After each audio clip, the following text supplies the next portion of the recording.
Welcome to Success Blueprint for JEE and NEET. Join the class 11th Biology. Study at your own pace and save your time and energy. Please like and subscribe for more educational videos. परिचय। तुम इस self में क्या ढूंढ रहे हो? मेरी जीव विज्ञान की किताब यहां नहीं है। आज मेरे जीव विज्ञान के टीचर ने बताया है कि कल जीव विज्ञान का लिखित टेस्ट होगा। तो तुम्हारे टेस्ट का विषय क्या है? कोशिका चक्र और कोशिका विभाजन। कृपया मेरी सहायता करो भाई। ठीक है, मैं तुम्हें कोशिका चक्र और कोशिका विभाजन की विभिन्न प्रावस्थाओं के बारे में बताता हूं। उद्देश्य। इस पाठ के अंत में आप निम्न करने में सक्षम हो जाएंगे। कोशिका चक्र की व्याख्या करना, कोशिका चक्र की विभिन्न प्रावस्थाओं को समझना, एम प्रावस्था और इसकी विभिन्न अवस्थाओं के बारे में जानना, सूत्री विभाजन के महत्व का वर्णन करना, अर्धसूत्री विभाजन और इसकी विभिन्न अवस्थाओं के बारे में जानना, अर्धसूत्री विभाजन के महत्व का वर्णन करना। कोशिका चक्र क्या है? कोशिका जीवन की संरचनात्मक और कार्यात्मक इकाई है। सभी कोशिकाएं दो भागों में विभाजित होकर जनन करती हैं, जिसमें प्रत्येक पैतृक कोशिका विभाजित होकर हर बार दो संतति कोशिकाओं को जन्म देती है। ये नवनिर्मित संतति कोशिकाएं स्वयं वृद्धि और विभाजन कर सकती हैं। एक पैतृक कोशिका और इसकी संतति वृद्धि और विभाजन के बाद एक नई कोशिकीय जनसंख्या का निर्माण करती हैं। वह प्रक्रिया जिसके द्वारा कोशिकाएं पूर्व मौजूद कोशिकाओं से उत्पन्न होती हैं, कोशिका विभाजन कहलाती हैं। वास्तव में यह एक बहुत महत्वपूर्ण प्रक्रिया है और सभी जीवित जीवों में पाई जाती हैं। कोशिका विभाजन के दौरान डीएनए प्रतिकृतिकरण और कोशिका वृद्धि भी होती है। अब आइए कोशिका चक्र के बारे में जानें। घटनाओं का अनुक्रम जिसके द्वारा एक कोशिका अपने जीनोम का द्विगुणन, कोशिका के अन्य संघटकों का संश्लेषण करती है और अंत में दो संतति कोशिकाओं में विभाजन करती है, कोशिका चक्र कहलाता है। आपको यह जानकर आश्चर्य होगा कि प्रतिकृति गुणसूत्र यानी डीएनए कोशिका विभाजन के दौरान जटिल घटनाक्रम के द्वारा संतति केंद्रकों में वितरित हो जाते हैं। अब आइए कोशिका चक्र की प्रावस्थाओं के बारे में जानें। कोशिका चक्र की प्रावस्थाएं। कोशिका चक्र को दो मूल प्रावस्थाओं में विभाजित किया गया है, अंतरावस्था और एम प्रावस्था या सूत्री विभाजन। एम प्रावस्था उस प्रावस्था को व्यक्त करती हैं जब वास्तविक कोशिका विभाजन या सूत्री विभाजन होता है, और अंतरावस्था दो क्रमिक एम प्रावस्थाओं के बीच की अवस्था को व्यक्त करती हैं। एम प्रावस्था का आरंभ केंद्रक विभाजन से होता है, जो कि संगत संतति गुणसूत्र के पृथक्करण यानी कैरियोकाइनेसिस के समतुल्य होता है, और इसका अंत प्रायः कोशिका द्रव्य के विभाजन यानी साइटोकाइनेसिस के साथ होता है। अंतरावस्था को विश्राम प्रावस्था भी कहते हैं। इस दौरान कोशिका क्रमबद्ध तरीके से कोशिका वृद्धि और डीएनए प्रतिकृतिकरण करके विभाजन के लिए तैयार होती है। पहले आइए अंतरावस्था की विभिन्न अवस्थाओं के बारे में जानें। अंतरावस्था को आगे तीन प्रावस्थाओं में विभाजित किया गया है। G1 प्रावस्था या गैप 1, S प्रावस्था या संश्लेषण प्रावस्था, G2 प्रावस्था या गैप 2। अब आइए प्रत्येक के बारे में विस्तार से जानें। कोशिका चक्र की प्रवस्थाएं। शेष। अंतरावस्था की अवस्थाएं। G1 प्रवस्था सूत्री विभाजन और डीएनए प्रतिकृतिकरण के आरंभ के बीच अंतराल को प्रदर्शित करती है। G1 प्रवस्था के दौरान कोशिका उपापचयी रूप से सक्रिय होती है और निरंतर वृद्धि करती है, लेकिन इसका डीएनए प्रतिकृति नहीं करता है। एस प्रवस्था या संश्लेषण प्रवस्था उस अवधि को दर्शाती है जिसमें डीएनए संश्लेषण या प्रतिकृतिकरण होता है। इस समय प्रति कोशिका डीएनए की मात्रा दुगनी हो जाती है, लेकिन गुणसूत्र की संख्या में कोई वृद्धि नहीं होती है। G2 प्रवस्था के दौरान सूत्री विभाजन के लिए प्रोटीन का संश्लेषण होता है, जबकि कोशिका वृद्धि होती रहती है। कुछ कोशिकाएं जो आगे विभाजित नहीं होती हैं, G1 प्रवस्था से निकलकर निष्क्रिय अवस्था में पहुंच जाती हैं, जो कोशिका चक्र की शांत अवस्था यानी G0 कहलाती हैं। इस प्रवस्था में कोशिकाएं उपापचयी रूप से सक्रिय रहती हैं, लेकिन ये विभाजित नहीं होती हैं। इनका विभाजन जीव की आवश्यकता के अनुसार होता है। मूल्यांकन।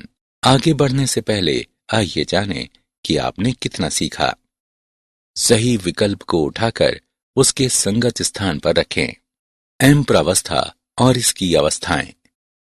एम प्रवस्था सूत्री विभाजन भी कहलाती है, क्योंकि जनक और संतति कोशिकाओं में गुणसूत्रों की संख्या बराबर होती है, इसलिए ये समविभाजन भी कहलाती है।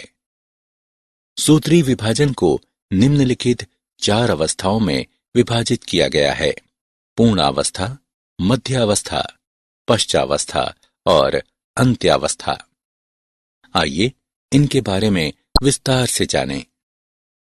पूर्णावस्था। सूत्री विभाजन की पहली अवस्था पूर्वावस्था है। ये अंतरावस्था के S और G2 प्रावस्था के बाद की अवस्था है। S और G2 प्रावस्था में नए डीएनए अणु बनते हैं और आपस में गुंथे होने के कारण स्पष्ट नहीं होते हैं। पूर्वावस्था के पूर्ण होने के दौरान जो महत्वपूर्ण घटनाएं होती हैं, उनकी निम्न विशेषताएं हैं। गुणसूत्रीय द्रव्य संघनित होकर ठोस समसूत्री गुणसूत्र बन जाता है। गुणसूत्र 2 अर्ध गुणसूत्रों का बना होता है, जो आपस में सेंट्रोमियर यानी गुणसूत्र बिंदु से जुड़े रहते हैं। समसूत्री तर्कु। सूक्ष्म नलिकाओं के जमावड़े की प्रक्रिया आरंभ हो जाती है। कोशिका द्रव्य के ये प्रोटीन युक्त घटक इस प्रक्रिया में सहायता करते हैं। एम प्रावस्था और इसकी अवस्थाएं। मध्यावस्था। सूत्री विभाजन की द्वितीय अवस्था मध्यावस्था कहलाती है। इस अवस्था में मध्यावस्था गुणसूत्र 2 संतति अर्ध गुणसूत्रों से बना होता है, जो आपस में गुणसूत्र बिंदु से जुड़े होते हैं। गुणसूत्र बिंदु की सतह पर स्थित छोटी बिंब के आकार की संरचना काइनेटोकोर कहलाती है। ये संरचना तर्कतंतु के जुड़ने का स्थान है, जो दूसरी ओर कोशिका के केंद्र पर स्थित गुणसूत्रों से जुड़े होते हैं। मध्यावस्था में गुणसूत्रों के पंक्तिबद्ध होने का तल मध्यावस्था पट्टिका कहलाता है। मध्यावस्था की मुख्य विशेषताएं हैं: तर्कतंतु गुणसूत्र के काइनेटोकोर से जुड़े रहते हैं। गुणसूत्र तर्कु मध्य रेखा की ओर जाकर मध्यावस्था पट्टिका पर पंक्तिबद्ध होकर ध्रुवों से तर्कतंतु से जुड़ जाते हैं। अब आइए सूत्री विभाजन के अगले चरण अर्थात पश्चावस्था के बारे में जानें। पश्चावस्था ये सूत्री विभाजन का तीसरा या अगला चरण है। पश्चावस्था के प्रारंभ में मध्यावस्था पट्टिका पर आए प्रत्येक गुणसूत्र एक साथ अलग होने लगते हैं और दो संतति अर्ध गुणसूत्र दो विपरीत ध्रुवों की ओर जाने लगते हैं। इस अवस्था की मुख्य विशेषताएं हैं। गुणसूत्र बिंदु विखंडित होते हैं और अर्ध गुणसूत्र अलग होने लगते हैं। अर्ध गुणसूत्र विपरीत ध्रुवों की ओर जाने लगते हैं। एम प्रावस्था और इसकी अवस्थाएं। अगली अवस्था अंत्यावस्था है। ये निम्नलिखित मुख्य घटनाओं को दर्शाती है। गुणसूत्र विपरीत तर्कु ध्रुवों पर एकत्रित हो जाते हैं और उनकी पृथक तत्व के रूप में पहचान समाप्त हो जाती है।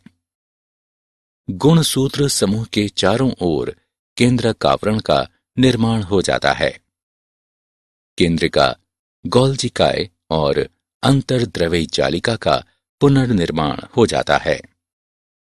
क्या आप जानते हैं कि सूत्री विभाजन द्विगुणित गुणसूत्रों के संतति केंद्रकों यानी केंद्रक विभाजन में संपृथकन से ही समाप्त नहीं होती, बल्कि कोशिका विभाजन संपन्न होने के अंत में कोशिका स्वयं एक अलग प्रक्रिया द्वारा दो संतति कोशिकाओं में विभाजित हो जाती है, जो कोशिका द्रव्य विभाजन कहलाती है। सूत्री विभाजन का महत्व। अब तक हमने सूत्री विभाजन की विभिन्न अवस्थाओं के बारे में जाना। अब आइए देखें कि सूत्री विभाजन का क्या महत्व है। सूत्री विभाजन का महत्व। सूत्री विभाजन में साधारणतया समान आनुवंशिक अवयव वाली द्विगुणित संतति कोशिकाएं बनती हैं। बहुकोशिकीय जीवों की वृद्धि सूत्री विभाजन के कारण होती है। कोशिका वृद्धि के परिणाम स्वरूप केंद्रक व कोशिका द्रव्य के बीच का अनुपात अव्यवस्थित हो जाता है। इसलिए ये आवश्यक हो जाता है कि कोशिका विभाजित होकर केंद्रक कोशिका द्रव्य के अनुपात को बनाए रखे। सूत्री विभाजन का बहुत महत्वपूर्ण योगदान कोशिका की मरम्मत करना है। अधिचर्म की ऊपरी सतह की कोशिकाएं, आहार नाल की भीतरी सतह की कोशिकाएं और रुधिर कोशिकाएं निरंतर प्रतिस्थापित होती रहती हैं। विभज्य योतिकी ऊतकों, शीर्षस्थ एवं पार्श्वीय कैम्बियम में सूत्री विभाजन के कारण पौधों में जीवन भर वृद्धि होती रहती है। मूल्यांकन। आगे बढ़ने से पहले आइए जानें कि आपने कितना सीखा। सूत्री विभाजन की अवस्थाओं का उनकी संबंधित घटनाओं के साथ मिलान करें।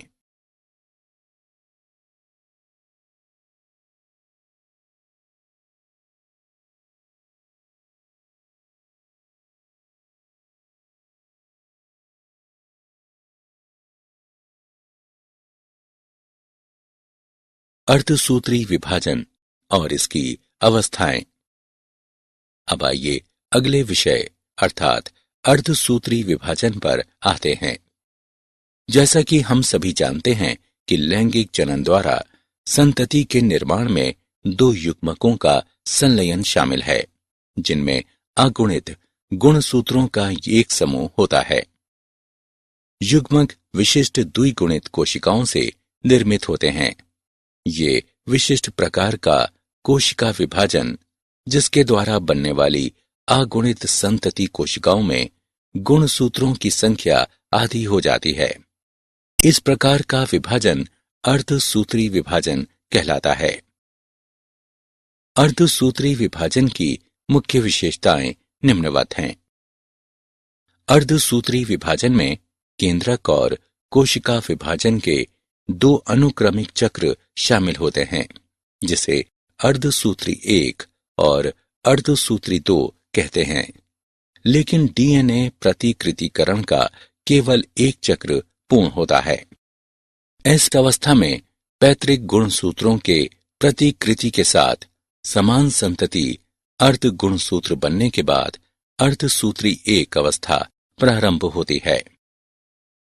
अर्धसूत्री विभाजन में समजात गुणसूत्रों का युगलन एवं पुनर्योजन होता है। अर्धसूत्री 2 के अंत में 4 अगुणित कोशिकाएं बनती हैं। अर्धसूत्री विभाजन को निम्न अवस्थाओं में वर्गीकृत किया गया है। पूर्वावस्था 1, मध्यावस्था 1, पश्चावस्था 1 और अंत्यावस्था 1 अर्धसूत्री 1 के तहत आती हैं, जबकि पूर्वावस्था 2, मध्यावस्था 2, पश्चावस्था 2 और अंत्यावस्था 2 अर्धसूत्री 2 के तहत आती हैं। अब आइए प्रत्येक प्रावस्था का विस्तार से अध्ययन करें। अर्धसूत्री विभाजन और इसकी अवस्थाएं। अर्धसूत्री 1 की प्रथम अवस्था पूर्वावस्था 1 है। ये सूत्री विभाजन की पूर्वावस्था की तुलना में बहुत लंबी और अधिक जटिल है। गुणसूत्रों के व्यवहार के आधार पर इसे आगे निम्न 5 प्रावस्थाओं में उपविभाजित किया गया है, अर्थात तनुपट्टे, युग्म पट्टे, स्थूल पट्टे, द्विपट्टे और पारगतिक्रम।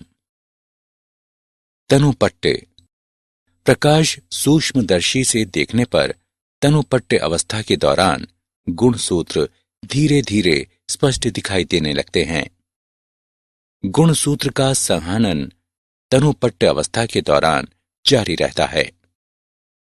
इसके बाद पूर्वावस्था 1 का द्वितीय चरण प्रारंभ होता है, जिसे युग्म पट्टे कहते हैं। इस अवस्था के दौरान गुणसूत्रों का युग्मन प्रारंभ हो जाता है और इस प्रकार की संबद्धता को सूत्र युग्मन कहते हैं। ऐसे युग्मित गुणसूत्र समजात गुणसूत्र कहलाते हैं। इस अवस्था का इलेक्ट्रॉन सूक्ष्मलेखी ये दर्शाता है कि गुणसूत्र सूत्र युग्मन के साथ एक जटिल संरचना का निर्माण होता है, जिसे सिनेप्टोनिमल सम्मिश्र कहते हैं। सूत्र युग्मित समजात गुणसूत्र के युग्म द्वारा निर्मित सम्मिश्र युगली अथवा चतुष्क कहलाता है। हालांकि वे अगली अवस्था में अधिक स्पष्ट दिखाई देते हैं। अगली अवस्था स्थूल पट्ट पहले की दोनों चरणों से अधिक लंबी होती है। स्थूल पट्ट अवस्था के दौरान युगली गुणसूत्र चतुष्क के रूप में अधिक स्पष्ट दिखाई देते हैं। इस अवस्था में पुनर्योजन ग्रंथिकाएं दिखाई देने लगती हैं, जहां पर समजात गुणसूत्रों के असंतति अर्ध गुणसूत्रों के बीच विनिमय होता है। विनिमय 2 समजात गुणसूत्रों के बीच आनुवंशिक पदार्थों का आदान प्रदान है। विनिमय 2 गुणसूत्रों पर आनुवंशिक पदार्थों के पुनर्योजन को बढ़ावा देता है। समजात गुणसूत्रों के बीच पुनर्योजन स्थूल पट्ट अवस्था के अंत तक पूर्ण हो जाता है, जिसके परिणाम स्वरूप विनिमय स्तर पर गुणसूत्र जुड़े हुए दिखाई पड़ते हैं। स्थूल पट्ट अवस्था के बाद द्विपट अवस्था आती है। द्विपट अवस्था की शुरुआत की पहचान सिनेप्टोनिमल सम्मिश्र के विघटन से होती है। अर्धसूत्री विभाजन और इसकी अवस्थाएं। पूर्वावस्था 1 पूर्ण होने के बाद मध्यावस्था 1 आती है। इस अवस्था में युगली गुणसूत्र मध्य रेखा पट्टिका पर व्यवस्थित हो जाते हैं। विपरीत ध्रुवों के तर्कों की सूक्ष्म नलिकाएं समजात गुणसूत्र के जोड़ों से जुड़ जाती हैं। पश्चावस्था 1 अगली अवस्था है। इस अवस्था में समजात गुणसूत्र अलग हो जाते हैं, जबकि संतति अर्ध गुणसूत्र बिंदु से जुड़े रहते हैं। पश्चावस्था 1 के बाद अंत्यावस्था 1 आती है।